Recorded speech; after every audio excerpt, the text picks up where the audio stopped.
right, good afternoon, everyone. Welcome to the next installment of the Health and Education Facilities Board meeting. Thank you all for being here today. Hopefully you didn't have to fight all the CMA traffic like some of us did. The waiver of notice was presented as required to the public. We will talk about the meeting minutes. Any comments on the meeting minutes from our March 1st meeting? Everyone had a chance to review? Okay. Can I get a motion to approve? So moved. Second. Second. All right, so probably moving seconded and we approve our meeting minutes from our March 1st meeting. All those in favor signify by saying aye. Aye. Any that oppose? All right, so first order of business today, we have supplemental approval for HV Land Co. Who is here on behalf of HV Land Co? Hello. All right. Good afternoon, everyone. I'm Elsie Wallace. I'm here with Elmington Capital Group representing the Harpeth Valley Apartments. This is a 251-unit project in West Nashville that is currently under construction. We've come through for the original bond issuance, and this is just a supplemental issuance that we applied for through THDA this spring and have been awarded, and just seeking our final approval. Happy to answer any questions that y'all. What was the reasoning for the supplemental? Yeah, so we ran into 50% test issues and wanted to make sure that we were covering that, which is a requirement of THCA for the bonds. And we, due to just the increase in costs, labor, inflation since our original request for the bonds. Awesome. Can you tell us a little bit about the development?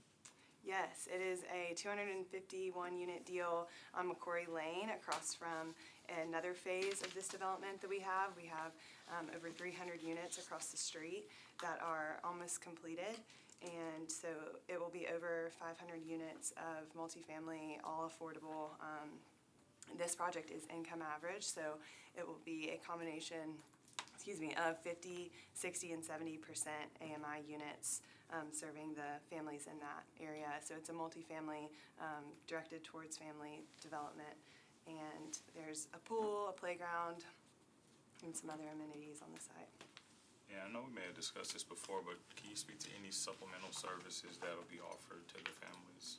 Yeah, Is there any that are in the works? We are currently working through what the specific services will be.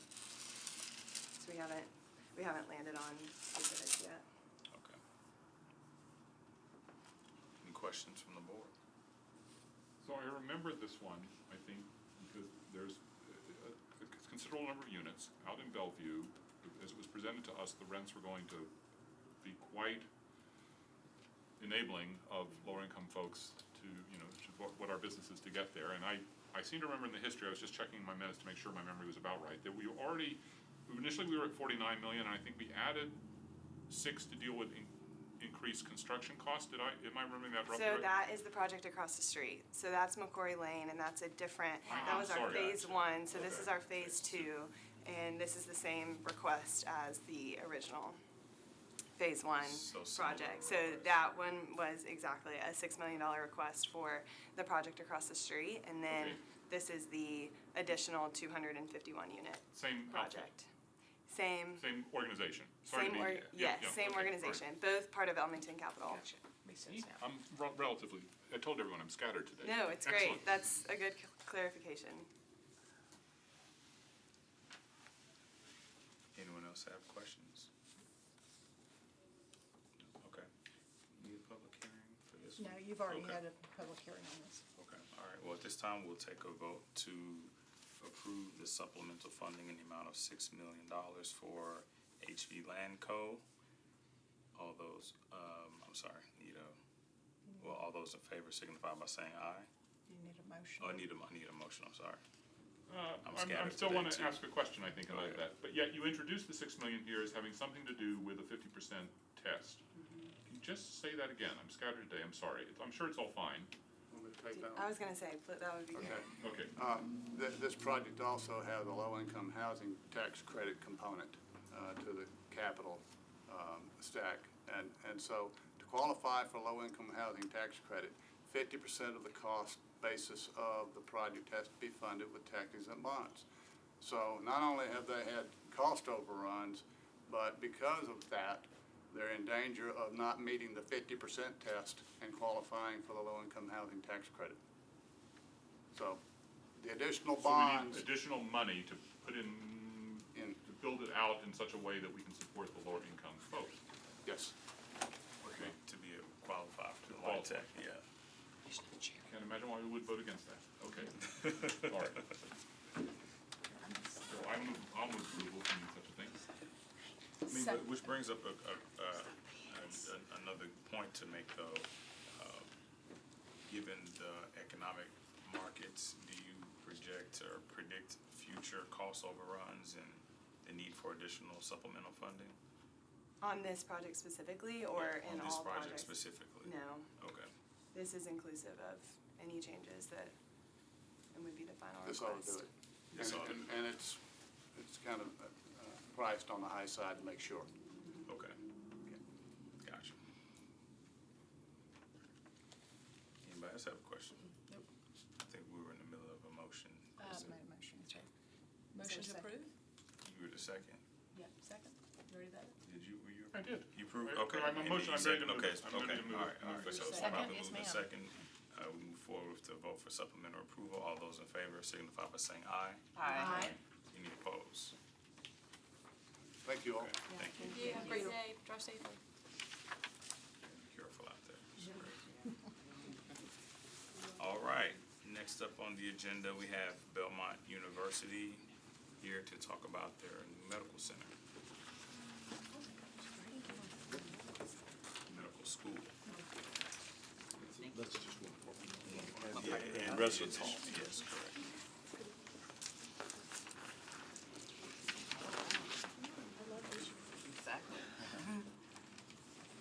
Hello, I'm Steve Leslie. I'm the Vice President of Finance and Operations for Belmont University.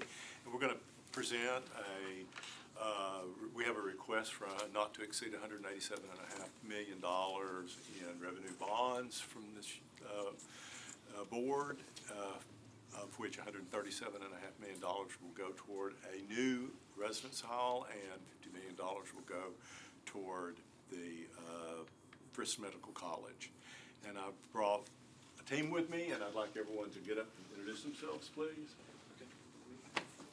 Good afternoon. My name is Tamika Williams, and I serve as the Vice President for Student Formation and Dean of Students at Belmont. Hello, Kenesha Conger, Office of External Engagement and Project Specialist in that department. I'm Jason Rogers. I'm Executive Vice President for External Engagement and University Council at Belmont.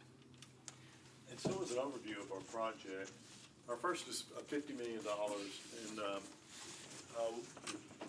the Frist Center is a new, the Frist Medical School, excuse me, is a new project, fairly new project.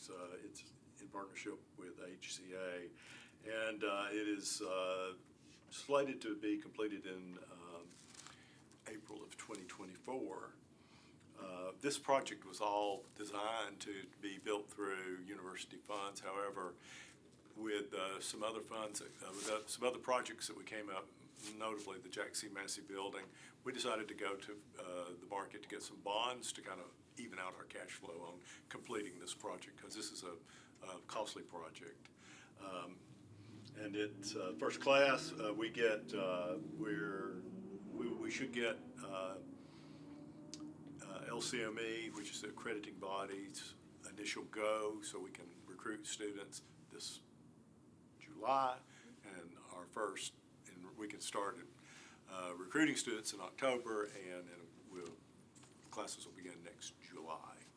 So that's the medical college program, and it's just going toward construction, because this is the side that faces Ackland Avenue. This is the Wedgwood. This faces Wedgwood Avenue, and this one faces Ackland Avenue. And I believe this one will be this is the pedestrian way, because it connects with the sidewalks to the main campus. And so this is why, one of the things about this project, it also has around 700 parking places that goes with it, but it only has 200 students, so we have a surplus of parking that goes underneath this building. The second project that we are presenting is, for lack of a better term, the original name, Caldwell 2. It is a residence hall on Caldwell Avenue. It is 700, we got the latest count by the architects today. It is 719 beds of varying styles, being suite style, which would be what, 2 rooms with 2 people that share a bathroom, and then we've got a series of 4-bedroom, 2-bedroom, and 1-bedroom apartments that are available for upper class people. In the basement is an auxiliary to the dining hall to cut down on congestion on 15th Avenue with our dining hall. It's got a kitchen in the basement, and we're hoping that we will be able to make pre-prepared meals for students that are living in apartments to take away to their apartment to heat up or cook, depending on what it is. This project is slated to start soon, July.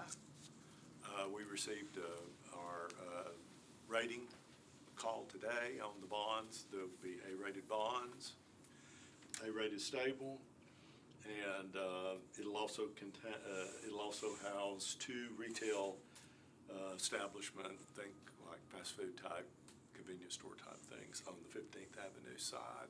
This project will be completed in on August 1st, 2025. Two-year project. So that's the project, and I'm going to let Tamika come and speak to you all about the benefits of residential living. Good afternoon. Thank you all for having us again. I'm here to share a little bit of information about our Residence Life program. At Belmont University, our residential population is currently 4,300 students.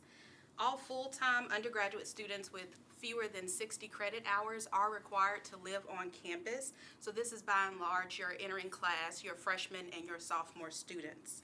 We work with an area called Enrollment Services to learn of the entering class size, and together we determine the percentage of beds that we need to reserve for both your entering class and your sophomore class. For the past 10 to 12 years, we've been able to anticipate how many beds we need to reserve for our junior and senior class, so those who are rising to those classifications. We have been able to anticipate that about 40% of our rising juniors and seniors, desire to live on campus. This year we had something very interesting happen, and we're considering it to be a very good problem. We had about 80% of our rising juniors and seniors express interest to live on campus, so the demand doubled. And we did not anticipate that. However, we see that students are very interested in living on campus. So at the end of our housing and selection process, we had about 300 students who expressed interest to live on campus, but we didn't have a bed space to assign to them. So we were able to develop relationships with 2 apartment complexes nearby, Bento Living and Connect. They are excellent partners, and we were able to secure some additional units to sublease to our students to provide them with some housing accommodations. From this, we're learning a lot of things. The first is that students desire affordability. So we have heard from students and from their parents that they would prefer for students to stay on campus because the cost of living on campus is more effective for them.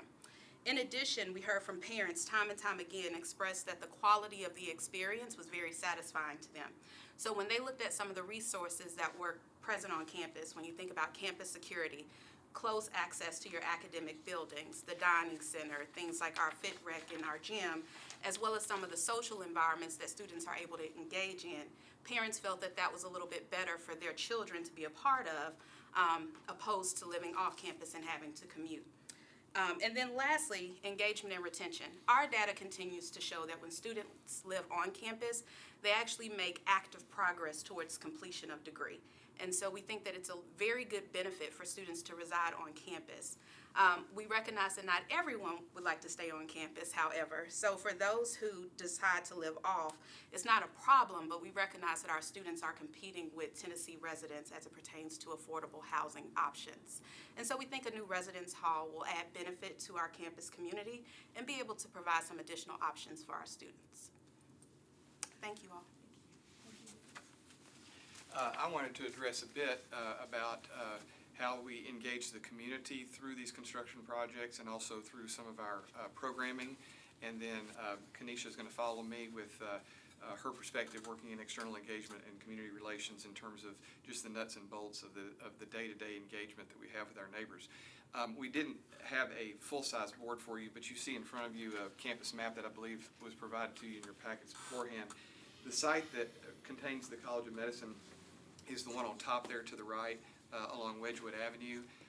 The residence hall that we're talking about is just to the south of that on Caldwell Avenue, that smaller rectangle. The footprint of the College of Medicine represents the 3 levels of parking that are going to give us our 700 parking spaces. That's much larger than the footprint of the building itself, but it has to be underground and it's all underneath the building. One thing that I wanted to call attention to that you all may be aware of is the institutional overlay zoning that has been in place in Metro government for almost 20 years now. Belmont, Lipscomb, other institutions of higher education, some hospitals, as I understand it, have taken advantage of institutional overlay zoning to provide a more predictable process of campus development as it interfaces with the community around it. And it's been quite successful and quite popular among institutions as well as communities that are affected by the institutions. All of the property that you see on this map that has any kind of structure on it and a number which indicates a Belmont University use is under the institutional overlay zoning. That doesn't mean that Belmont owns all of the property that is within that area. Privately owned properties are not featured on this map, and properties that are not actively used for a Belmont educational purpose are not featured on this map. But I think it's important to note that this area in the upper right quadrant that includes both of these 2 facilities is part of a land area that was included in our institutional overlay through an amendment back in 2017. We worked very closely with our neighborhood advisory group. We worked very closely, which is a creation of the institutional overlay zoning, a mandate of the Metro Planning Commission, and we worked very closely with our broader community, neighborhood associations and others in developing the plan so that it could be something that everybody could know what's going to happen, a predictable sort of thing. So this is all in concert with a system that's been in place since 2005 with the original IO as amended in 2017, which is this property that's being affected here. So that's an important part of, I think, background. I know that one of the questions, thank you, one of the questions that has come up relates to kind of traffic and parking. This is the overview of a drawing of the College of Medicine out here on Wedgwood Avenue. 12th Avenue South is just right over here. So this is as you're coming east on Wedgwood Avenue from 21st. The traffic flow into the garage down here will be able to flow off of Wedgwood Avenue only one way in, to the right, bending around the building and entering the garage here. All exiting traffic will be coming out here and going down to Ackland and out to 12th or over to 15th as they need to. Also, inbound traffic is able to come. So this is 2-way, this is 1-way, and all of that accesses the 700 some odd parking places underneath the building here. There are within the quadrant that I mentioned, this upper right-hand quadrant, 6 parcels of property that are individual homes that are not owned or controlled by the university. When I say controlled, I mean controlled by the university through a member-managed LLC, nonprofit LLC, which manages these properties as rental property to help fund for the purchase of the properties and for the university's educational purposes and needs. Anyway, this scheme right here was developed as a result of mandatory traffic impact studies that are required as part of the institution overlay every time we build a new building. So traffic impact study defined this because it has parking associated with it. Traffic impact studies also address when buildings are going to be generated, they're going to have people using them even if it doesn't have parking associated with it, because we have to make sure that the levels of service on all the streets and all the street segments surrounding the project are maintaining, again, as per the IO, appropriate grades of service. And so we retain traffic engineers to do the study that then submitted to NDOT. NDOT's engineers review it, and that's part of that process as well. So that's just a little bit about how the College of Medicine project relates to the area. The other image that I have. Hey, Jason, one quick question on Yeah. this, just to make sure I'm looking at this right. Is that an existing roundabout? Are you thinking right here? Yeah. Yes. Yes, I think so. This is Ackland Avenue and The curbs 15th Avenue. And this is the traffic light. And that's a traffic light at Wedgewood and 15th. Wedgewood and 50. And then on the exit, if you were in the building at a large event and came out to go down south of there, Yeah. will there be traffic control so that you get, because at Lipscomb and at even at Music City Center, they've Yes. done and the airport, they've done a terrible job of, they've done a great job of producing parking, but a terrible job of Yes. managing flow. If we have a large event, and we do this all the time on campus, whether it be in any of our performing arts venues or in our athletic facilities, whenever we have an event that involves, let's say, more than 500 people, and, at any given time, Belmont has a little over 9,000 students and over 1,000 full-time employees, so there are a lot of people coming and going all the time, but on nights and weekends, if it's more than 500, we're gonna have off-duty law enforcement officers maintaining traffic control and direction on private streets. So they would need to be in place to pull traffic out and direct them both ways so that we don't load up one intersection to the other. And we do that regularly on the, especially on the south side of campus near the Kirby Event Center, the Fisher Performing Arts Center, McAfee Concert Hall, and Trout Theater, all of which are on the other side of campus. But yeah, Thank you. that's part of how that works. The next is just an overview of the detail of the residence hall that Steve mentioned. And this kind of gives a representation of what's south of here that you can see on your map. This is an entire residential area. These are the hillside apartments along 12th South right here. This is part of the IO from 2017 residential zone that's dedicated to residence halls. And so this is going to build that residence zone on the north side here out. The IO calls for us to redevelop this someday because these apartments here are going on 25 years old. And so at one point we'll be redeveloping those. But right now you can see a very large parking garage here, residence hall, residence hall, residence hall, residence hall, residence hall, very large parking garage under here. And so that's all part of the community. The medical school would be here. Yeah, medical college. These houses that you see here, there's probably, I don't know, I'm guessing 30 some odd houses in these 2 square block areas. And the university owns or controls all but 6 of them. So all but one property over here are owned by the university and are rental property. And part of our agreement with the neighbors is that we do not rent to our students. We don't rent to undergraduate students because we don't want to create situations where there's de facto party houses, right? So these are all, some families, single individuals, couples, whomever, that we rent to through Brown and Gordon Company, which manages the property for us and maintain that community feel, in that area. And is there a long, go ahead, Isaac. I was just gonna say, those apartments along 12th coming down. Oh, they're up here? Oh, these right here? Is that student housing? This is student housing. This is Okay. upper class men and women, juniors and seniors. Okay. Yeah. And is there a plan where your left hand is, in those neighborhoods where you don't let undergrads stay for party house reasons? Is there a plan eventually to develop that into Belmont housing or Belmont So- campus? Go ahead, Yes. Steve. Yeah. The long-term master plan, which will be, 10 years or better, is that this ultimately will become a green space here, and it'll be anchored on the backside by 2 academic buildings. But this will come out and it'll be like a lawn, like a mall. That's the current plan. These will come down here and it'll be intensified.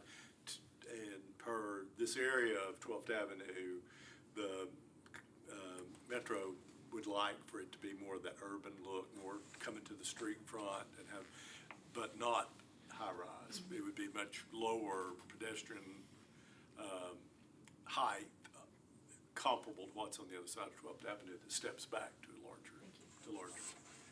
You had mentioned retail in one of those buildings. Can you talk about that? Is that like Yeah. retail to the students Yeah. or is that retail to the public? Well, the public is welcome to come, but I'm not sure how much they would be interested in it.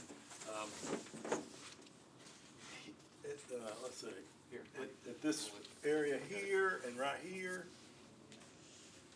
we're thinking about putting a convenience store, which would be very small, but not as big as like a Mapco, smaller for soda and candy and chips and things.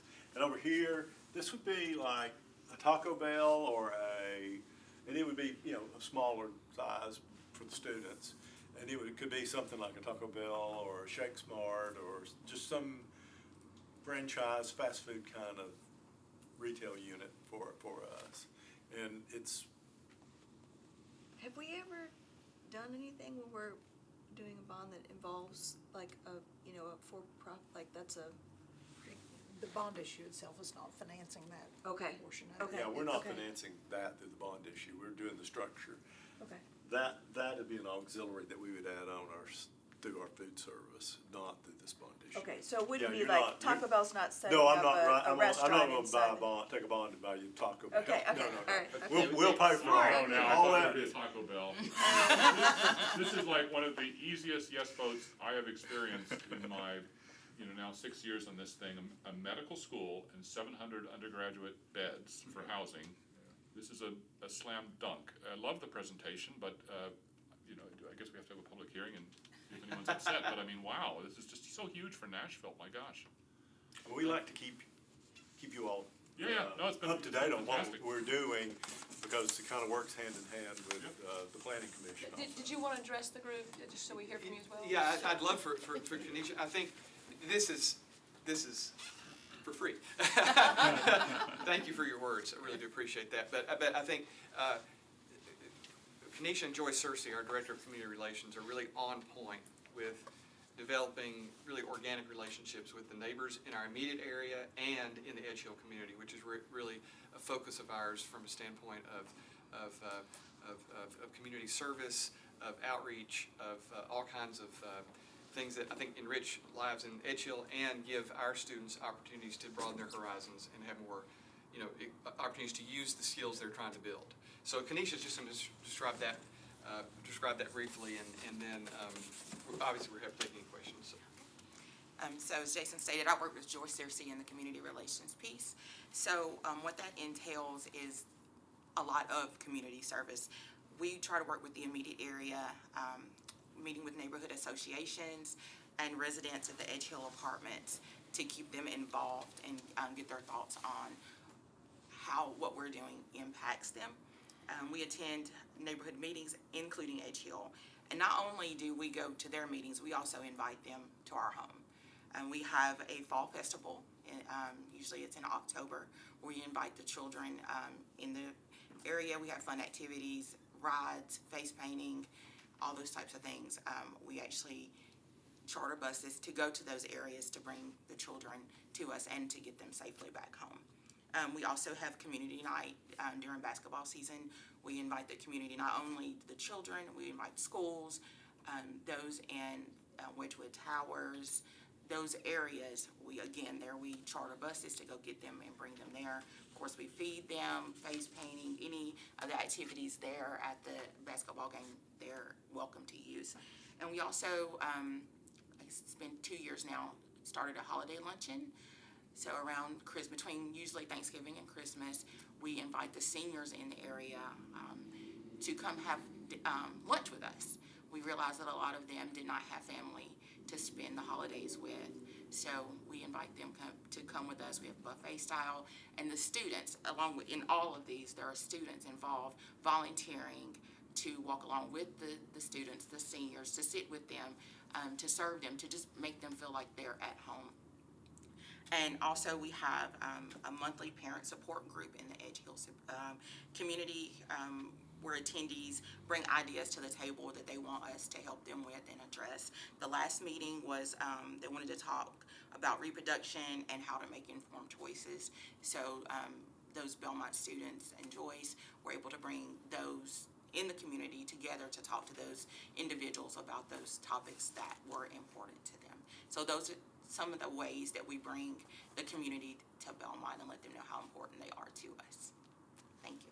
There's also a program that hasn't been mentioned where Belmont gives free ride scholarships, or full scholarships, I should say, more accurately perhaps, to Is that the students ESY? coming out of M&PS. The Bell Tower, yeah. That's a significant number of people, and it's incredible, really. Anyway, so I have a rabbit trail question just because we have you here as a captive audience. One of our most vulnerable communities, as you know, is right there in the Edge Hill area and live in a food desert. And so I'm just wondering, not necessarily asking today, but if you could go back to your people and talk to them about a creative way of producing high-quality food that would also be accessible to our friends in Edge Hill who currently don't have access to that. I think that would be an amazing thing for Nashville. Thanks for that question, Becky. I think one of the things that is a highlight for us that is helping us engage that demand is the partnership with a nonprofit called Heaven South, which runs a food insecurity program called The Store. And this is a nonprofit that was founded by one of our graduates, whose name is Brad Paisley, and his wife, Kimberly Williams Paisley. And Belmont has entered into a long-term ground lease agreement to provide space about half a block from where this new residence hall will be on 12th South. And they built a store. It looks like a grocery store. Oh, I know what you're talking about. Yeah. And people who are food insecure have an opportunity to come and have nutritional counseling, have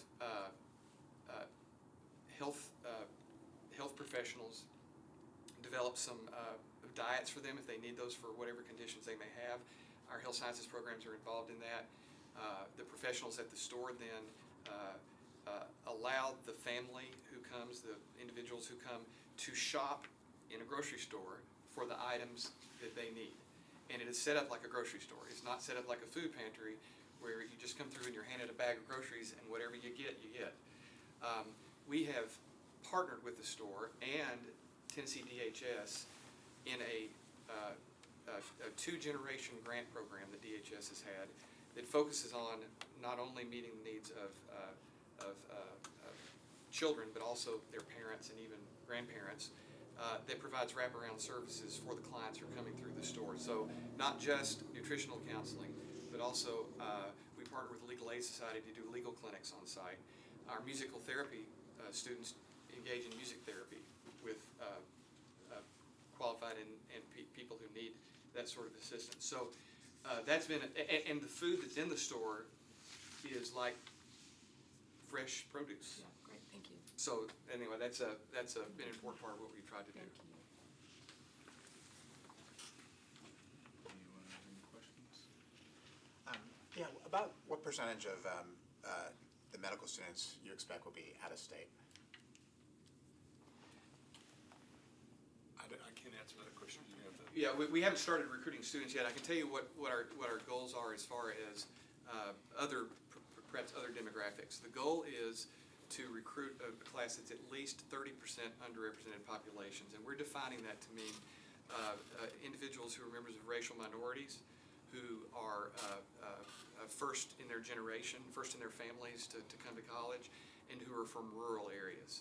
So the idea is that if we can recruit a significant portion of the class who have diverse backgrounds, and we can provide very aggressive scholarship programs that would enable all of the students, any of the students who choose, to be able to take positions of service within communities that they come from or within communities that they feel called to serve that are underserved for health professionals, then we will have really achieved a great piece of the mission of the College of Medicine. So we think that we would love to be able to attract students from all 50 states like we do among our undergraduates. One interesting fact most people don't know is almost 3/4 of Belmont students are from outside of the state of Tennessee. More than half aren't even from the southern United States. They're from all over the country. We would love for the College of Medicine to gain a national reputation. It'll be brand new. We really can't at first. And if our College of Law experience is anything like the College of Medicine, we're finding a majority of students being from Tennessee wanting to come to the College of Law to practice law in Tennessee, many returning to their home communities. Anyone else? I just have one last question. So if the market stays the way it is in terms of housing and cost, and you see more of your upper level students wanting to stay on campus, how are you gonna solve for that? They should be back to build more dorms, right? It was a pleasure meeting you all today. But we continue to partner partner with those agencies within the community to develop partnerships, because part of what we do in Residence Life is help students gain skills for independent living. So we do want to prepare them to one day make that transition, but we want to do so responsibly. Even for our students now who are living in the local area, we have what's referred to as a Good Neighbor Guidelines program, where we're trying to educate students on what it means to be a responsible member of the community. So in developing those partnerships, wanting to make that transition in a way that's responsible for our students. Awesome. Go ahead. So I just have a comment. So I mean, this was an outstanding presentation, and I intend to vote to approve, in large part because I also voted to approve a somewhat similar program for Vanderbilt. But I guess my question for us is, you know, I mean, we're talking both Vanderbilt and Belmont are private universities, charge high tuitions, very high endowments. So, you know, is it consistent with our mission to help private universities with high endowments develop their campuses? Is that consistent with our mission? That's a legitimate question, not a comment. I love the question. May I Go for it. May I tell you why my conscience is at ease with it, where I'm so viscerally against other privatization things that are going on in all our votes. This is very different to me because the United States of America really lacks that commitment to, in particular, undergraduate education that we might find in Northern Europe, for example. And if we had that kind of an environment here, I think I would be flipping sides. But in this vacuum of, you know, that kind of policy where everyone had that right to education, I think I'm okay with it. You see what I'm saying? I mean, in a more perfect world, we wouldn't have Belmont and Vandy, and that's, you know, but this is America, and we do, and so I think this is within the, you know, the societal benefit of education just blows past any little hint I have of, but wait a second, you know, it's $40,000 in tuition every year, you know, it's a great question. Great question, right? We're chartered with health education facilities as well as affordable housing, right? And if you think about this, it encompasses all three.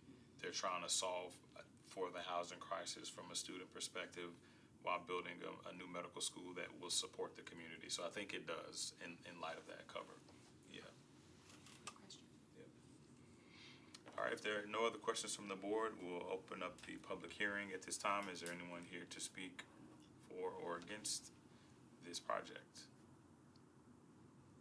All right, we'll officially close the public hearing, and I'll now call for a motion to move forward with approval.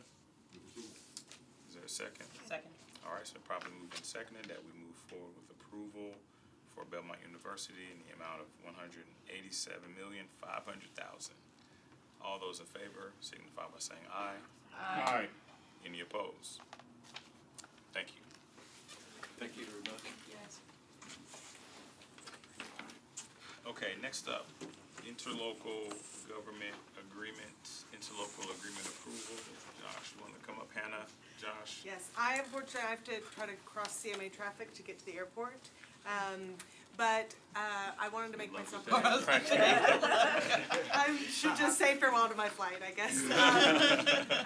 Josh, you know, is obviously the one representing this legal agreement and has done the legwork, so is prepared to answer any of the questions.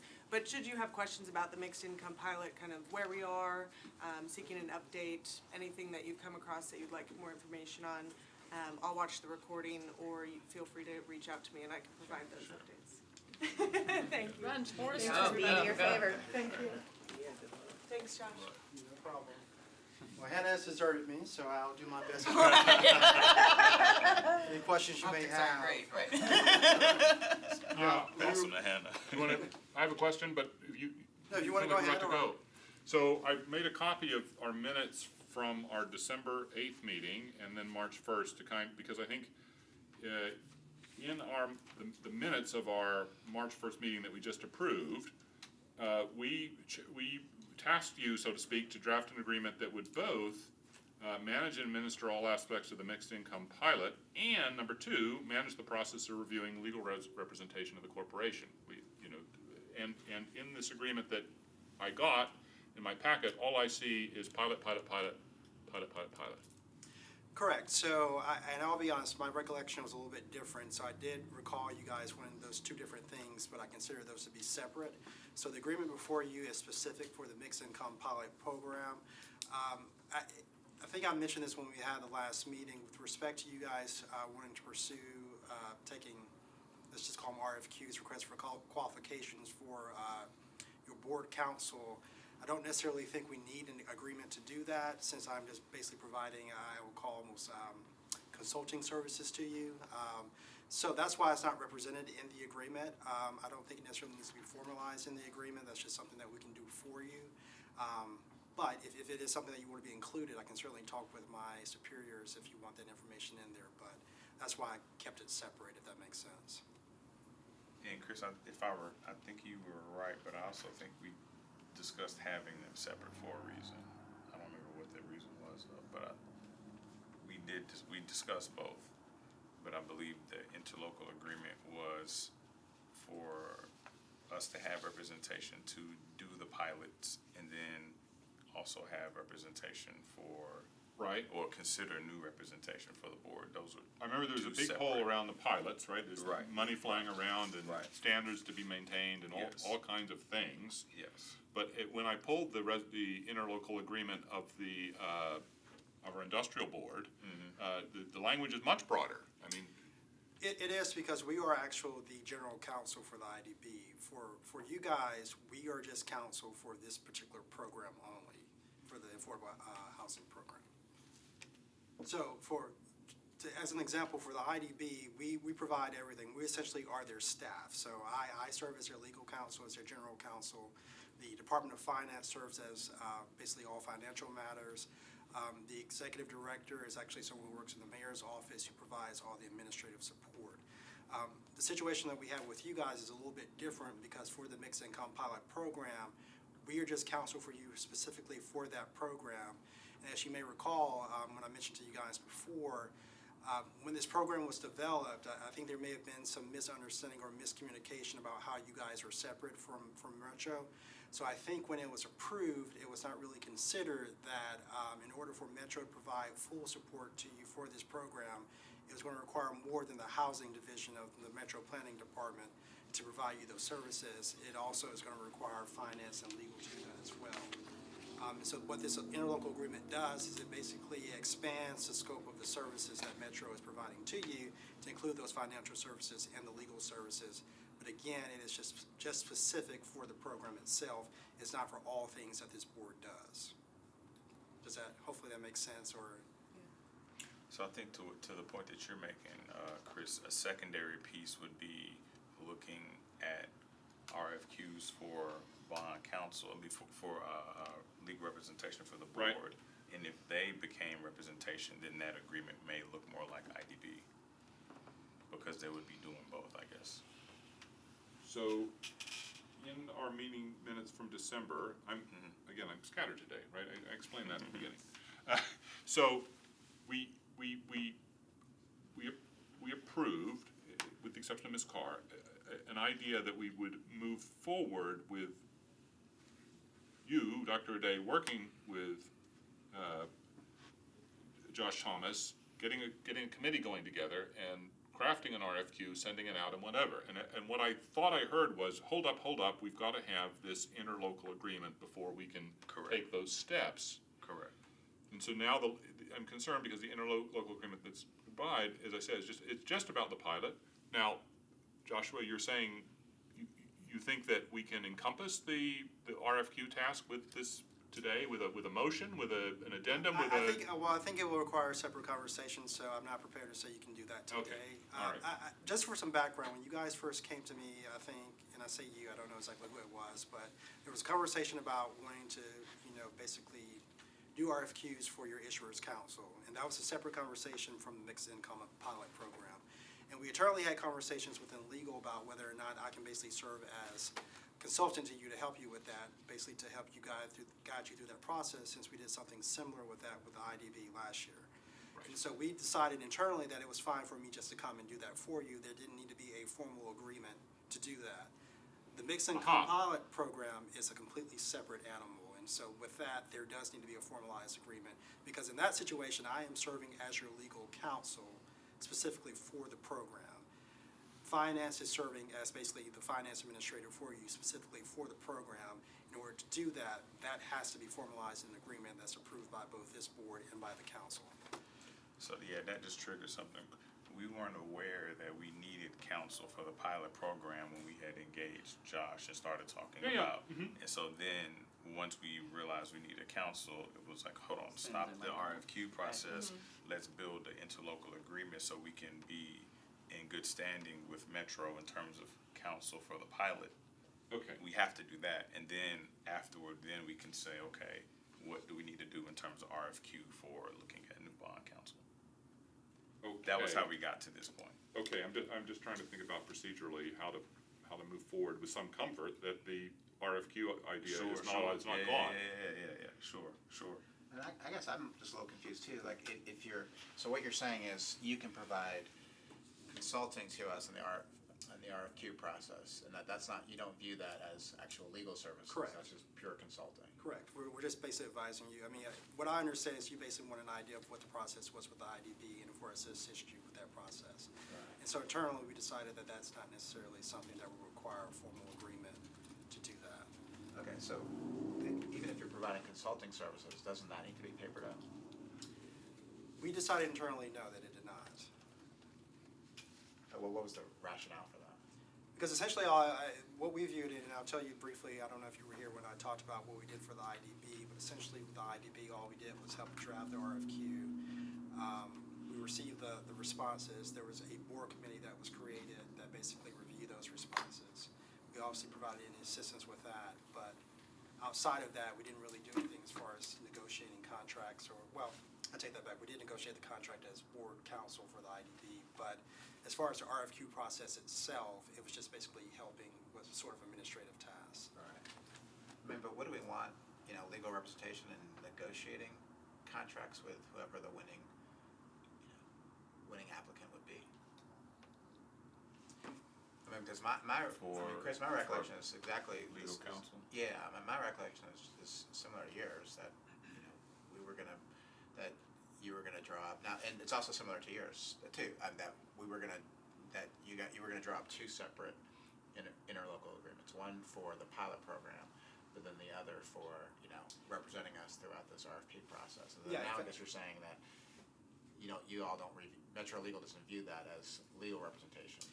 So, it was never my understanding, and I apologize, maybe there may have been some misunderstanding on my part, but I never thought we were doing two different interlocal agreements. I always thought we were doing the interlocal agreement for the mixed income pilot program, but again, the RFQ, as far as your issuers counsel, bond counsel, that was something completely separate that I was not considering when I came before you last time. It was just specifically for the mixed income pilot program. Now, if you do feel that you want to formalize an agreement with respect to the RFQ, I can certainly have that conversation internally, but I would offer that we need to keep those things separate. So there needs to be an interlocal agreement to just keep it clean just for the mixed income pilot program, and if you feel that it's necessary to have an agreement for the RFQ process, that's something that I can come back to you at your next meeting if that's something that you're inclined to do. But the mixed income pilot program, again, it's a little difficult because the way that it was structured, the ordinance that created the program clearly made the housing division to basically be your administrative support. But you need more than the administrative support to be able to do the program completely. It requires finance and it requires legal support. And so all this agreement does is basically adds that element to it. But it's specifically for the program, and I think just to keep it clean, that agreement needs to be separate from anything else that Metro may provide support to you for. Okay, and I don't necessarily disagree with that, but Cindy, let me ask you this. If we were doing an RFQ for just, I don't know why we would do this, but for just a vendor, separate, not a non-legal vendor, you would be kind of helping us with that, right? And helping us draft, or would we? Typically, yes. Right. So, I mean, it just seems like. Redundancy. I'm sorry? Is it a little bit redundant? Well, no. I guess what I was gonna say is it just seems like we would want, if we decide, I don't know if this decision has been made yet, but if we decide that we want to, send RFQs out for, outside legal counsel, that we would want to have, in-house counsel representing us and monitoring that process, making sure the bids are drawn out fairly, making sure that, we're following all sort of, whatever, I don't even know what they would be, but all the, any sort of laws, state laws, governing that process. But it seems like we need legal representation. Let me try a motion, and if we have 2/3, I think we can do it. And the motion is to amend the agenda to add item 5A, to revisit the idea of how legal representation or assistance might work through the RFQ process as a separate item, and accept the idea that we can separately consider this interlocal agreement for the pilot program at this point in the agenda. Yeah, I'm fine with that. So is there a second? It's been properly moved and seconded, so we will separate the conversation around legal representation for the RFQ process as a separate consideration. We're modifying the agenda. Yeah. If everyone's an aye, I want, Yeah. on Yeah, the no, record no, to be. I If think- anyone has any reservations, let's, Can I just ask for clarity then, the caveat around modifying the agenda? I just want to understand what the intention is there. Well, it's a published agenda, and it's within our capabilities, if the 2/3 of us agree, we can add a discussion item, but I just wanted to formally make sure that in the process of having this discussion, we don't get undone because it wasn't duly placed on the agenda. Got it. But yeah, we can advance Thank for you. distribution, that's what I'm thinking. And we need to consider and move forward with the interlocal agreement for the pilot. For the pilot program, so we can't absolutely, miss yeah. In fact, that because of we this. can do that after 6 if you like, and we can let other folks I would take Yeah, off. that's fine. agree with that as well. Is there still unanimous? This is very sloppy. Sorry. Yep, okay, let's do Yeah, it that way yeah, then. it Okay, works. you got it, works. Mr. Chair. Yes, that works. All right, so what we will do. Now we can focus on the pilot thing. Yes. All right, got it. And that's here. Hope it won't be 6. What did you say? Hope it won't be 6 o'clock. Six, No, item he was 6, saying we're gonna let these other Item folks. 6, Item not seven. 6 o'clock. No, 6 o'clock. Evan's gonna kill us. All right. I'm going with Evan. Did any of our legal experts on the board look at this in detail? As you know, I read it. Yeah, Seems I to read be it as well. I'm not very an expert, but- pilot, which caused me great stress, but now it seems to extraordinarily well handle everything that can go wrong with that.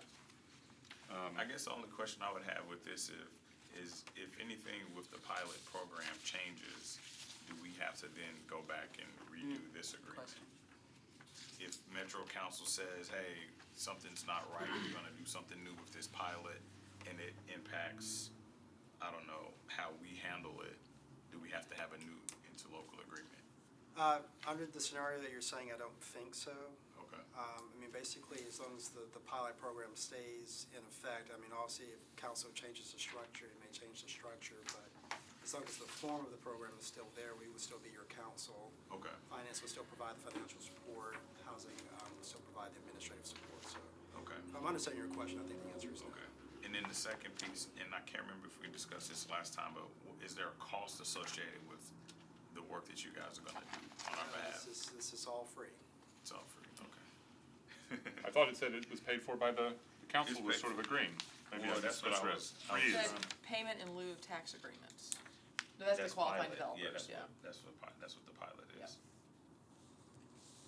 So the services that we will be providing we would not be charging the board for that, I guess. Is Yeah, Okay, Right, yeah, right. that's what I'm trying to get to, yeah. You'll be billing Metro.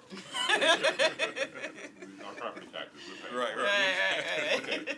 All right, so I think we can vote on this. Yeah. Is everybody cool? Does Yes. anybody have questions? No.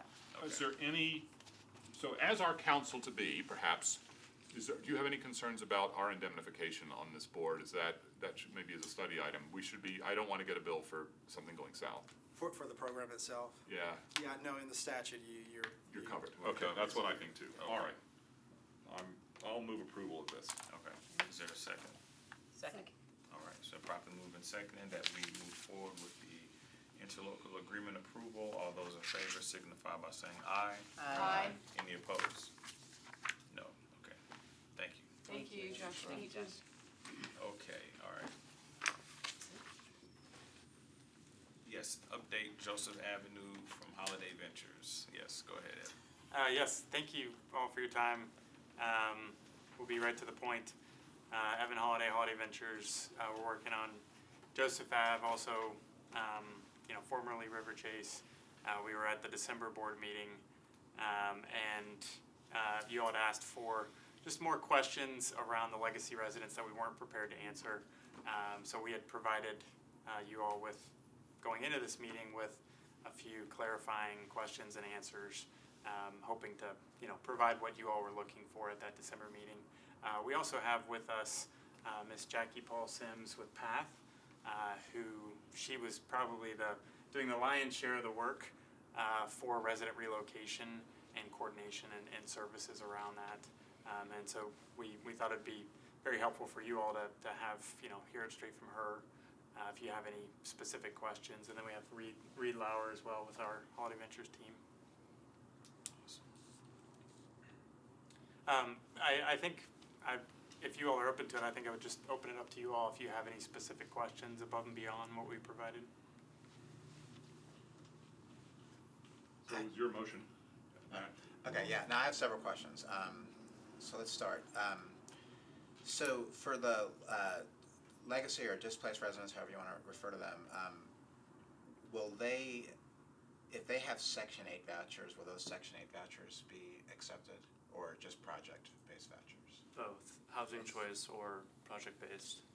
Okay. So if they had housing choice vouchers before, that we'll welcome those back. Okay. Okay, and then, okay, so regardless of it's Section 8 or if it's Section 8 voucher or a project voucher, okay. And then will they have to go through sort of the income verification, where former residents have to go through the income verification process again? I believe they will, just to qualify for the LIHTC restrictions, the low-income housing tax credit restrictions. But we have multiple different income bands from 30 to 80. And so as long as they can fit within those bands, then they'll pay their rent based on their income. Okay, but are there minimum income requirements? It'd be 30% AMI, but we will have, there'll be 25% of the units at 30% AMI. And we actually just this morning, we're at MDHA committee meeting. We received committee approval. We'll be on the board in July for project-based vouchers for 35 of the units. And those will stay with the units. And so those 30% AMI units can go from 0 to 30. It's just the residents will pay 30% of whatever their monthly take-home income would be. Okay. So 35 units at 30% AMI. Yeah, 0 to 30 0 to really. 30%, So okay. yeah, so really they could pay $100 a month if that's all that they can pay. And to add on to that, the residents who had the housing choice vouchers who were previously living in River Chase, in addition to the project-based vouchers, those residents who have the housing choice vouchers will also be, the same 30% of their income will apply to those residents as well. Okay. So if a former resident, if his or her income decreased from the time they moved or relocated to the time they're ready to reapply, what happens with their rent? So their rents would just match whatever, it'd be 30% of whatever their new income would be. So the rent would decrease. Rent would decrease, okay. And is there any, if there was any sort of, misdemeanor criminal issue, would that be disqualifying? Is there any sort of like criminal background check that's done when a former resident is reapplying? So as long as they were in good standing previously at the previous River Chase apartments, then they would have access to be able to apply. There would be criminal background check, but I think we would be able to work with the legacy residents as long as there's not a, beyond a certain means of, certain criminal history, then we can be able to work with those legacy residents. Okay. So what does good standing mean? I honestly wouldn't be able to tell you specifically, but our property management could. But I think it's.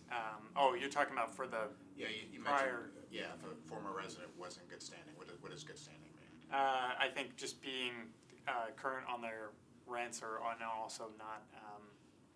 I would say, in terms of. I would say no egregious offenses while they were residents of River Chase, and it is important that they had a good rental history in terms of whatever portion they were obligated to pay if they were on Section 8 or they executed that regularly, one time. Okay, and then another question, and I'm sorry, guys. Please. For the one, I don't know the best way to sort of phrase this, but if you have legacy residents or former residents who are moving and they're in households of 4, or 6, have you guys kind of made sure that the new construction can meet their needs? Like, obviously, to take an extreme example, right? If you just built single units, but most of the former residents were in 4 to 6 person households, that doesn't help, and they're not going to be able to move back in. So has the construction sort of recognized the household sort of unit or composition of the former residents? Can I speak briefly to that? Unfortunately, and maybe fortunate for the families, there were a lot of residents that were out of compliance with the rules and regulations for housing. So there were persons that were possibly 5 or 6 or 7 to a family, but they were not there legally in terms of rules and regulations. So I would think moving forward, when we say in good standing, I think that's part of good standing.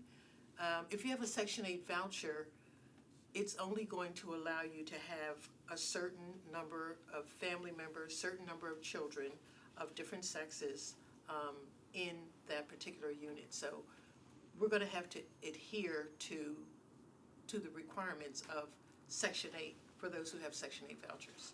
I would hope we would not want to encourage persons to put themselves in jeopardy by not following the rules and regulations that Section 8 requires that they adhere to.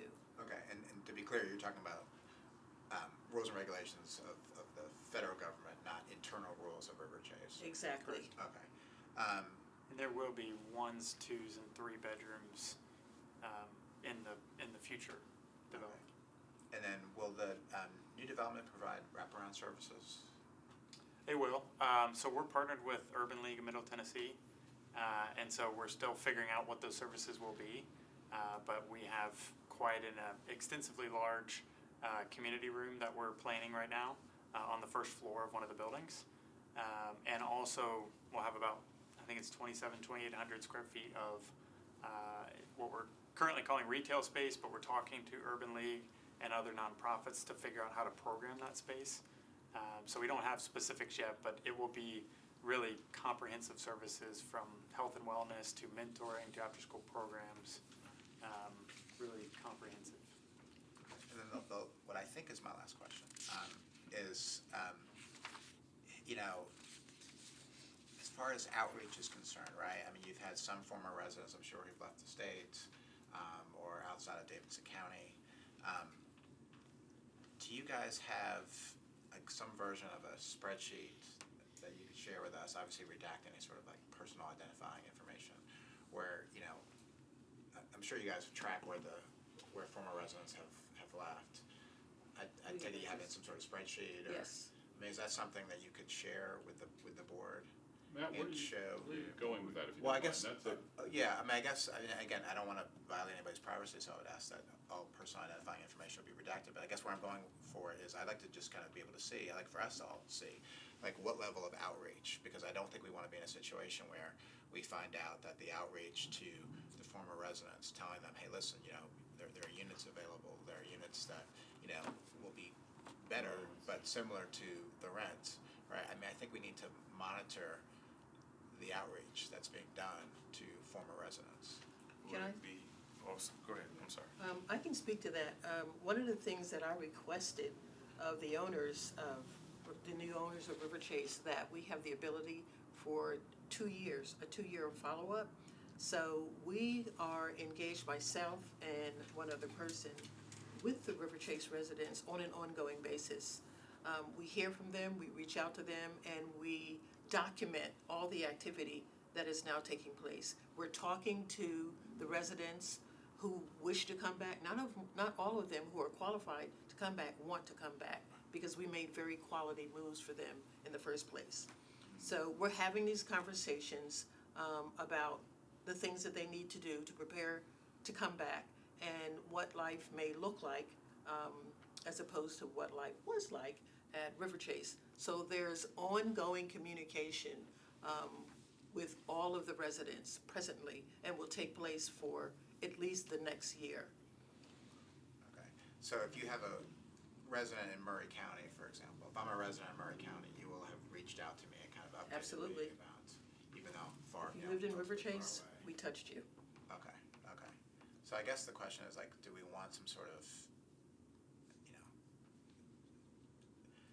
when it comes to like accountability, for example, like how do we, if the outreach is, if we later find out that the outreach was not what is being represented here, how do we hold them accountable? Or are there any, I'll just ask the question to you guys, would you guys agree to sort of reporting requirements that show the level of outreach to former residents? I mean, I think one thing to think about for the board is and I say we collectively, it's CREA, they're the owners currently of the development, the site. We're under contract to purchase from CREA.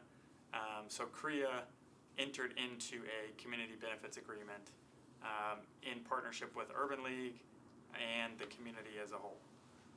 And so as part of that community benefits agreement, the CBA, that is ultimately what precipitated all of the community coordination, the work that Jackie Paul Sims is doing to work with residents from before they were relocated to getting them back into the units. So we already have a tool or a mechanism to keep us accountable. That's already a publicly recorded document. So I would welcome it if you all want, but there already, I guess, is a tool to keep us accountable. Are you concerned that somebody's gonna fall through the cracks, like That's that what I they're was not trying to- gonna Yeah, we get saw that called before. back? Like, Were you concerned what that is- it's gonna be a whole different mix of people? Yeah, I guess I'm No. concerned that, I mean, there's, that there's a resident in, Murray County or Cheatham County or, Davidson County for that matter, that, comes to us or goes to the press or goes to whomever and says, hey, listen, I didn't even know I had the chance to, they sent a letter to my, to my mother-in-law, but I've since moved, and I didn't know at all that I had the opportunity to move back to my former home. In my conception of this board, we, exist at this tiny microsecond when all these other agencies have said approve, approve, approve. There's a financial piece where if these questions were of concern, I've always told the group I'd be happy to vote against anybody we can consider as gentrifying or putting a scam down or something like that. Otherwise, it's yes, and then it's on to the next regulatory layers to deal with it. I mean, I think that's outside of scope. I would be opposed to getting into that. I agree. I support philosophically where you're going, but I feel really comfortable that we wouldn't be hearing from them if it wasn't already vetted. And if something negative happened, that's not our responsibility to say we didn't ask for a list. Like, and anything we've done, I've never had. Now, if Belmont changed their mind and built a beauty school as opposed to medical school, again, it wouldn't reflect. We approved a beauty school. We approved a medical school. So we're approving this based on their good conscience and what they're doing. But I don't think we have to micromanage or are supposed to hold them accountable for those details. But that's just where my experience has been so far. Well, I think the questions and the thought is well noted and well documented because there have been examples of this that's have happened, right? And so I think your concern is valid. I think up to a certain point we have the ability to influence what happens, but then beyond a certain point it would be difficult for us to hold that accountability over them. Right. Yeah. It would send quite a shockwave to say no. This board has said no to nothing in my 6 years on it, and so I encourage everyone to when you feels like a no, speak up. Yeah, absolutely. And I want to share, all of the residents were told ahead of time, in writing, in documents, in texts, in community meetings, that they had the opportunity to return to River Chase. So this is public information that they were all made aware of on several occasions, so it's no secret. Okay. Any other questions? We don't have to vote. This was more of an informational update, so just FYI. we appreciate you coming back with Yes, the definitely. update. Yeah, absolutely. Thank you. Yeah, So there was, just, go ahead. not really a vote, I would just encourage, if anybody heard anything today which might, I mean, to not approve the next round when they come, which is a thing, in the final Yeah. approval, that would be, that's bad, but, you know, and so if anybody's feeling that's something that might happen from, you know, speak up, I would say, I'm not feeling it, but, you know, that's the sort of action part, and, yeah, okay. I mean, are you asking how we're gonna vote next meeting? I mean, I Nay, don't know nay, if I'm nay, prepared that's to- way out of order, I guess Right. I'm saying, I would just, He's just acknowledging if you Yeah, have a yeah. valid and concern. encouraging people Yeah. to I don't- speak up for they've come here and given their time to this motion, and, I don't have any questions now, but there's a lot here to digest, so. Okay. Good. Thank you very much. We appreciate Of it. course, thank Yeah, you all. thank Thank you all. Thank Have a you. great day. Okay, so we're back to 6A. yes, thank you. Can I say a few Yes. remarks? Sure. And Shelley and Becky were not here at the December meeting when we introduced this idea. But, and so I think it could be helpful, I'm gonna try and rehash in 45 seconds the thinking I had been introduced to and had thought about myself in my 6 years of service was that we have a wonderful law firm here, but there's no kind of a periodic accountability or assessment measurement that goes into this relationship, right? And so, being that a lot of money is flying through their services to the community, being that we have this relationship with them, wouldn't it be good governance to periodically have that reevaluated through some mechanism? And indeed, I learned that the Industrial Development Board has such a mechanism, and every 5 years they send out a request for proposals, or as I understood it, and I learned that, and it was suggested to me, got to talk to Joshua Thomas, he's brilliant, he'll tell you all about it. And so I learned about the process, and so then we came into our December meeting with we barely had 4, I think, is my recollection, but we chatted through the idea of how this might work. Given that we are elected, given of open meetings laws, it's not like we can come together and have something off camera and look at sensitive information. The general gist of the motion approved in December is that Dr. Aday would work with Josh Thomas, recruit 2 to 4 citizens to form a panel. We'd approve that in the next meeting. And that group would form this request for qualifications. There's already precedent for that from the Industrial Development Board. And then we would have a chance to come back and approve that. It would not go out to the world without our approval. This had many stop places in the December motion. I want you to be sure of that. And then if we approve that document and elect to move ahead, then that would get set up and this committee could evaluate things totally independent of us and bring back a recommendation, which we could accept or reject. The rejection might be to keep, to change law firms, and we could still, so I'm not gonna, hopefully that rings a bell as you read the minutes, but that's where we left it. And then in the discussion, it was, well, wait a second, we would need an agreement with the office here, which it turns out it seems like we don't, or maybe we do, right? And that brings us to the point of conversation now, I think. Because indeed, in our March meeting, our minutes that we just approved says that we were expecting 2 things from Josh Turner. The second being, inclusive of this notion of managing the review process. Okay, so I think I'll shut up. Where do we go from here to get what we need? Check the box on the interlocal agreement for the pilot, so that's Yeah. done. And I think at this point, we're determining what the path forward looks like for the process to go about RFQ for legal representation. Today, it seems as though we may want to also consider legal representation for that process, if, based on what you were saying, right? And I think that's where we are. So, do we want to move forward with considering an RFQ process for legal representation? And do we want to have legal representation for that process? I think those are 2 things. It's almost like we don't know until we get a little bit deeper into the process, is my current thinking. Yeah. And so my motion would be to, a motion that in the spirit of the December motion, that Dr. Aday, you meet with Josh Thomas and open this discussion, barring any legal objections you uncover, to attempt to recruit this panel of 2 to 4 citizens for us to approve. Is that external from the board? Or? Yeah, they would Okay.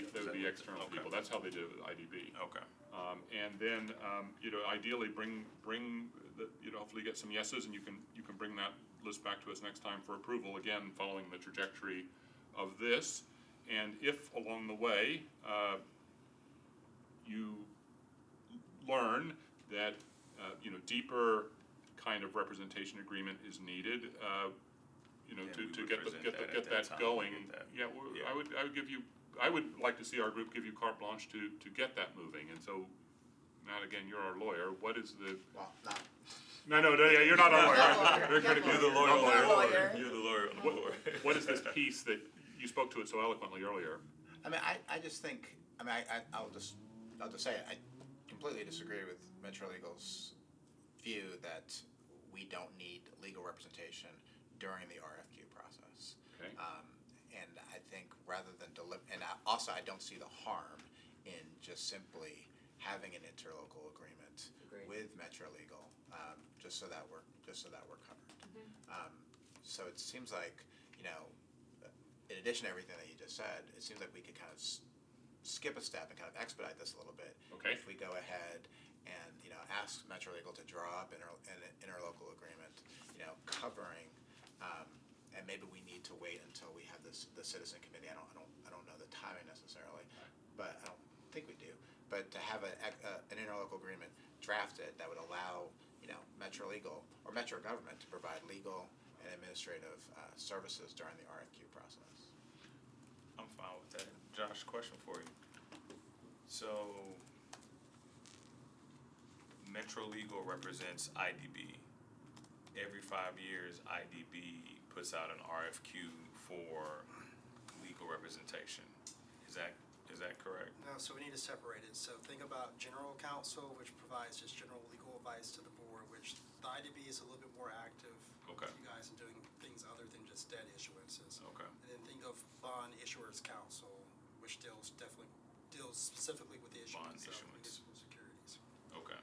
Every 5 years is with respect to the bond counsel aspect of it. Gotcha. The general counsel part of it, so when we do approve the agreement, the interlocal agreement like you guys just did, but specifically for the mixed income pilot program, those are for 5-year terms. Okay. They essentially renew unless the IDB decides it wants to pursue outside legal counsel or support to assist them. Okay. As of right now, that's not been their position. Okay. So IDB has general legal representation through Metro, and then there's a separate legal representation for bond issuance when they issue bonds. Correct. They have a different law firm that represents them for the bond aspect. Gotcha. Okay. That makes sense. I'm fine with pursuing the interlocal agreement for general representation to help us think through this RFQ.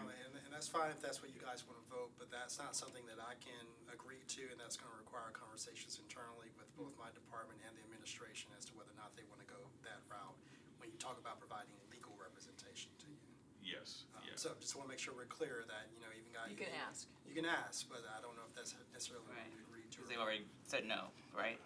Well, they didn't say no, we felt that Or they decided it wasn't necessary, so it would be a So, larger and- conversation. And to expand on that a little bit more, just to give you some idea of what our thinking was, I mean, obviously, there's the RFQ process, which involves the drafting of the agreement and providing it out, soliciting requests, and getting those and providing those to the board. Now, if you get to the point where you decide that you do want to select a different firm to represent you, obviously, there is going to be an aspect where there's going to need to be negotiation of that contract and some back and forth. We consider that to be separate, and that would be something that would need to be approached at that time if this board decides to go that route. But for everything up before that, it was our position that does not necessarily require what we would consider Gotcha. Could just be legal advice. That's just for us assisting you with the process. consulting. Okay. Administrative or consulting. Yeah. Okay. The interlocal agreement with, for the pilot program talks about, one of the whereas clauses talks about additional financial and legal services. I wonder if we could add, not just, because it seems like we wouldn't need just legal services, but also administrative support too. right? I mean, there would need to be, like, we don't have an Yeah, I mean, we don't have I an email address, don't, right? Like, I will leave Right. you with copies of the industrial board agreements, you know, that are much broader, you know, for a variety of reasons, as was explained. I also have copies of the original motions we were going with. But what I'm hearing is that we can actually move on the December idea. Right now, we don't need anything more, and we'll have several meetings where we can re-ask this question before we, you know, I mean, we can even get as far as them having made a recommendation on bond council, and then, you know, even if the whole thing then has to wait a few months for, I just hate to see us endlessly. I'm fine with that, in the- and we voted on it already, so we don't have to introduce a new motion to vote on something different. Okay. Because we said this in December, we would pursue this, so I'll work with Josh to pursue the next step, which is identify the citizen council, determine if additional representation is needed. If so, if it requires a vote, in our next board meeting, we'll have that vote. Does that make sense? I'm fantastically comfortable with that, if it moves ahead. Josh, am I out of order? No, no. Great. I have one, are we done with that? Do we need to do anything else with that? I don't think so, but if anyone else, okay. I did make copies of the minutes from December 8th, knowing that some people be here might be new, so there's that, and, you know, so that's kind of, anyway, I'll send it around, just so we, Thank you. I don't think we have to discuss it any further, but those are your souvenirs, and I Googled, and you can find the industrial, map there. Why don't we give you these, Matt? These are the industrial board ones that I think I found. One was sort of an unsigned June 22nd, looks like you redid it or were redoing it, and one was from June, Metro, for some reason on their website, they want it to be in a readable format, and so the actual signed version of that was not in a format that's really readable, accessible, so that is the blank version of it, but there is a signed version. Oh, there's a sign, there was a 2017 one that did seem to have some signatures on it, to Michael Correct, Bircher and so forth. That was interesting. Okay, right. Super, all right. So Becky, Megan, you had a sorry. question? Yeah, so I would No, like to I didn't know she was discuss and you all to consider, I'm gonna call this standardization, efficiency improvement, and respect for everyone's time, is that going forward, we ask presenters to do their presentation in 5 minutes. I read everything in advance unless it's something very detailed. You know, they had 4 people wanting to speak, and I think if they had known they'd had 5 minutes, they wouldn't have had everybody have 4, and none of it was information I hadn't already looked at before. I want to give them time, but I know when I even came to apply to this committee, they gave me like 3 minutes or something. The council does that too, and I think it will eliminate the drone-on aspect that we've experienced recently, especially a couple meetings ago, we had someone pontificate for 40 minutes. And so tightening that up to me, or at least having someone be able to say that, I don't want this to be, and my time is too valuable, and yours are too, to have someone tell their life story. Yeah, if you make a motion to limit the time, I would vote against it. We're always free to end discussion, I would say, you know. So it could be that there's just support, I wouldn't wanna do that and you all felt like it was inappropriate. But like today, we already were okay on Belmont, but she had very specifically come prepared and I wanted to give her time. Right. That was a respectful thing to do, but we didn't need 4 people presenting. I think it's okay. It's just my opinion on it. $200 million, We'll we can take a few minutes of our lives. But I think, so here's my But point. parameters, I don't know, like, Yeah. I don't know if Parameters. 5 minutes is the right parameter, but is it that they have 15 minutes And for a even new initiative? Yes, and even if it was And- presented to them right. to start with, so if someone goes over, it's okay, but and we've had this happen where I Right. think there's a misperception that the more information they give us, the more they But I talk. think, in fairness, we have a reputation for asking a lot of questions and a And lot of that's, details. the questions I think are great. You know what I'm saying? So I think I appreciated how thoughtful and how much level because then I felt like, okay, that should reduce the number of questions, and it wasn't just, hey, we want 200 million here to establish this. So I think the board's reputation has to own some of that responsibility in terms of how we have been known to scrutinize to the point that they had to come back with an update. I mean, you get what I'm saying? So I don't. Absolutely. I'm just wondering, like, what's the sweet spot there What's in the terms balance? of I mean, presentation? Because I don't know if 5 minutes would really do it. And maybe you're being facetious. If not Point well taken, 5, point well taken. Right. up to 20. Right. Yeah. 2 people, just giving some guidelines so that people, first of all, I want them to be a good experience for them. I don't want them to feel Right. like, think if you're standing in the room, you're like, oh my gosh, I have 2 minutes of stuff and I've watched 3 other people present. Right. And they presented for 20 minutes and now I'm gonna not be. Yep. So that we give them some guidelines, like the best presenters, give a visual, give a compelling story, limit it to 15 minutes. Right. Now, if someone goes over, are we gonna call timeout? No, not likely. Right. But if we had the ability to say, sir, you're at about 30 minutes here, probably need to wrap it up. Point taken. There was a show with a gong. We could just. I've only felt that one time, it's funny. I have felt I it know every when you time. thought it I have too. felt it every time. Tony, yeah. Yeah. Maybe it's a I was like, general- when you said it, I knew which one you were talking about. Maybe it's a general rule of no going into your childhood. Say that again? Presenters don't need to tell us about their childhood. Yeah.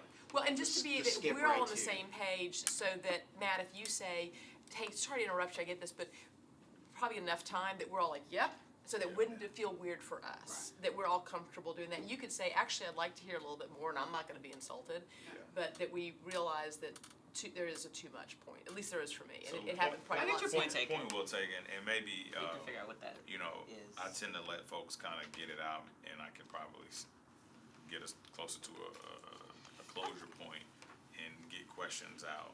But Cindy, as a public board, do we have the ability to do that? We do? You do, We you could, do.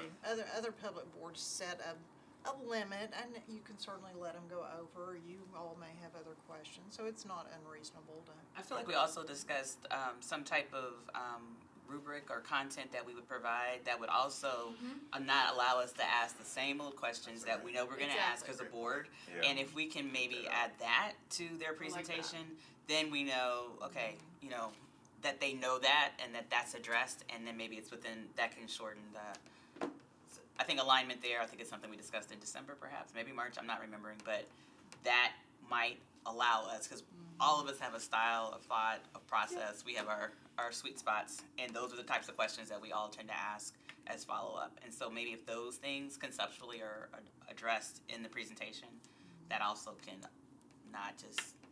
So that came up in a prior meeting, It and I did. started doing some digging around what other boards were doing, particularly in Memphis, around what they like to see, but I didn't get too deep into that process. But I did start looking into it when we first mentioned it. I think it was last year sometime. But thank you, Becky. Yeah, sure, no problem. Anything else up for discussion? Cover the agenda.